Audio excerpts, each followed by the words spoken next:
This session, we're going to focus on daily obligations. These are things you need to do every day, and they're different levels of urgent.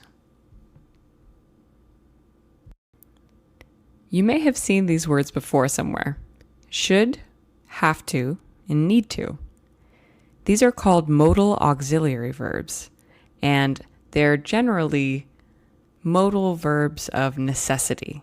So these are things that are crucial and urgent to do.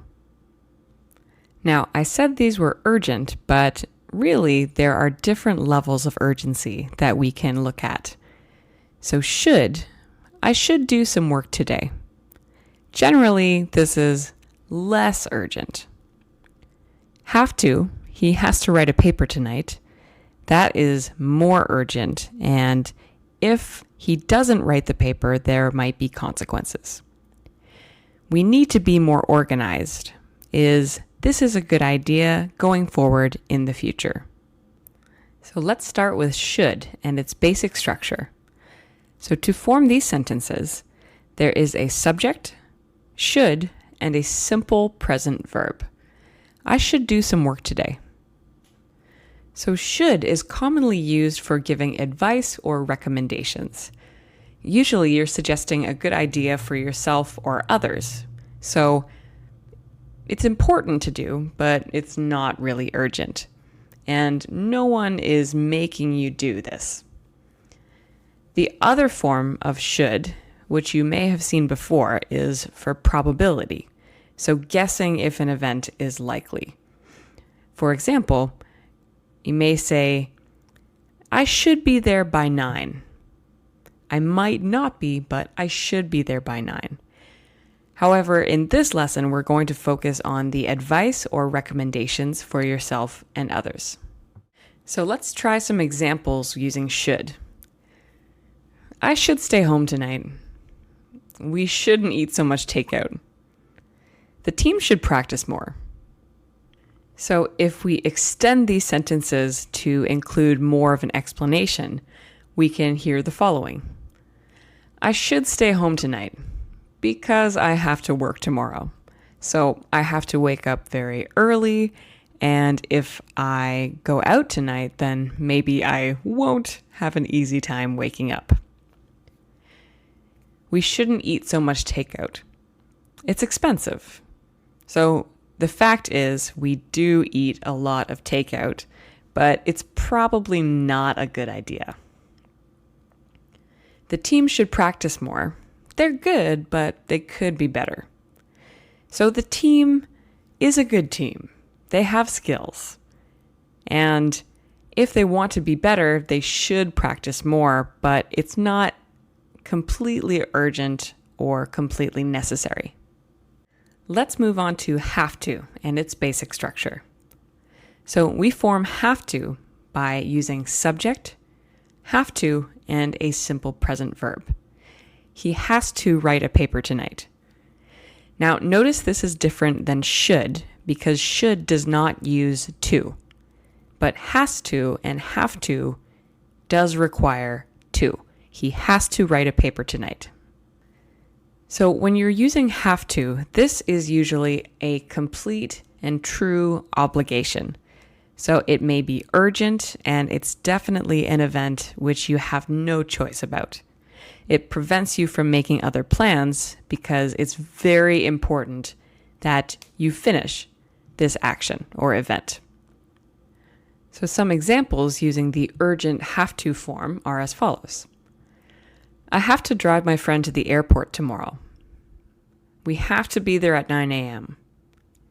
You don't have to do the dishes. So see, the third sentence is in the negative form, and when this happens, the meaning changes a little bit in that it's the opposite of urgent. So let's expand on these examples to understand how to use have to. I have to drive my friend to the airport tomorrow. His plane leaves at 2, and if I don't drive him to the airport, then he will miss his flight. So it's very urgent that I drive my friend to the airport tomorrow.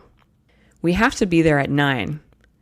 If we're late, we'll be in lots of trouble. So maybe this is work or school and you have to be there at 9 a.m. because the exam starts at 9 a.m. or your work starts at 9 a.m. You don't have to do the dishes. It's not required. I can definitely do them myself. So this is a nice thing you can say to visitors of your home, and perhaps they've offered to do the dishes, but you can say, oh, stop, you don't have to do the dishes. And this is the opposite of have to. So it's the opposite of urgent. There is no reason you need to do this. Finally, we arrive at need to and its basic structure. So we form need to in the same way that have to is formed. So a subject, need to, and a simple present verb. For example, we need to be more organized. Again, should is the only one in this section that doesn't need to. So need to is one of the more interesting of the modal auxiliary verbs in that its meaning is not quite clear. It's very similar to have to, except the nuance here is it's less urgent, but it's quite important long term. So need to is often used when you want to make changes in your life to achieve goals or avoid future consequences. So need to is something that you know is important to do for your future self.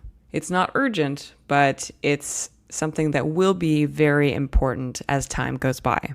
So some examples of need to are very similar to have to, but let's take a look. I need to exercise more. He needs to be on time. They need to be more careful. One thing that is good to notice with need to is that they seem very caring. It's a very thoughtful phrase to use in many situations. So, for example, let's look at the expanded meanings of the previous examples. I need to exercise more because if I don't, I'll be unhealthy and that will lead to some problems later in my life. He needs to be on time. If he continues to be late, he may get fired, and that's a big problem. So if he wants to keep his job, he needs to be on time, or else there will be severe consequences. They need to be more careful. If they aren't careful, they will continue to get hurt. So in this situation, maybe you're talking about some children who are very rough and playful, and perhaps they get a little bit carried away. But if they want to avoid getting injured, they need to be more careful. Again, these are all very caring ways of speaking.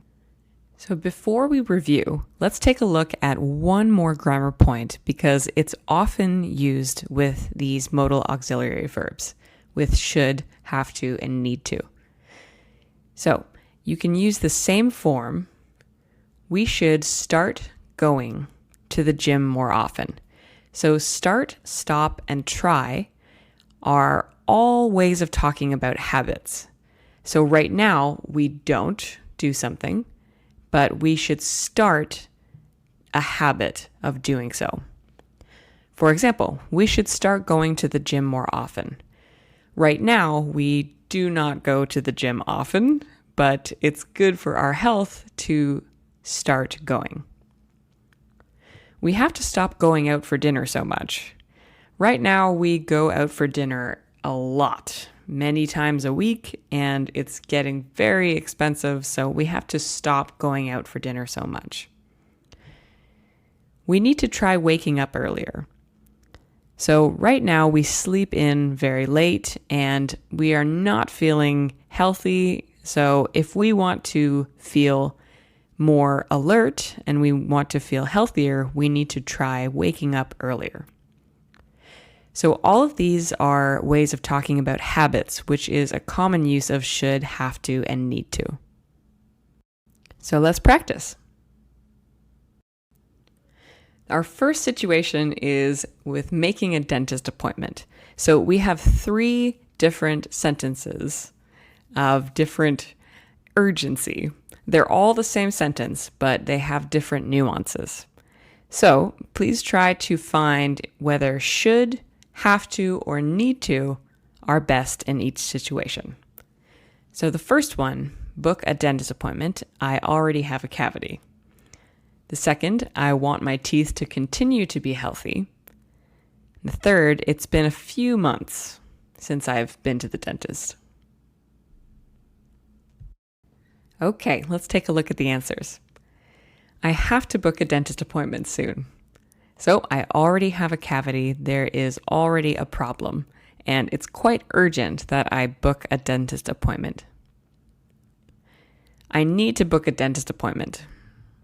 I want my teeth to continue to be healthy. So in this situation, it's not too urgent, but for your long-term health, you want to make sure your teeth are being taken care of. So I need to book a dentist appointment. This is good for long-term. I should book a dentist appointment.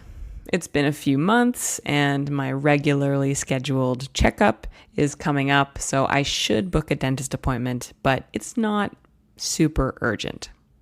So let's try a full conversation. So we're going to use should, have to, and need to chat with a coworker after work about obligations. So things you have to do.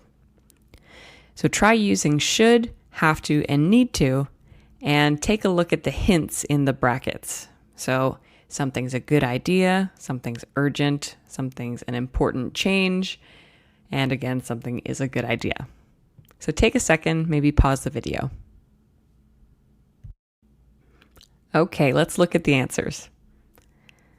We should get a drink tonight. I can't. I have to finish this project by midnight. You haven't finished yet? I know, I need to be more organized or I won't get promoted. You should try and ask for more time. So take a look at the first one. We should get a drink. It's a suggestion. You're not required to, but his coworker is just suggesting that it would be fun to get a drink. I have to finish this project by midnight. There is a deadline and it's very urgent that this project be done. I need to be more organized or I won't get promoted.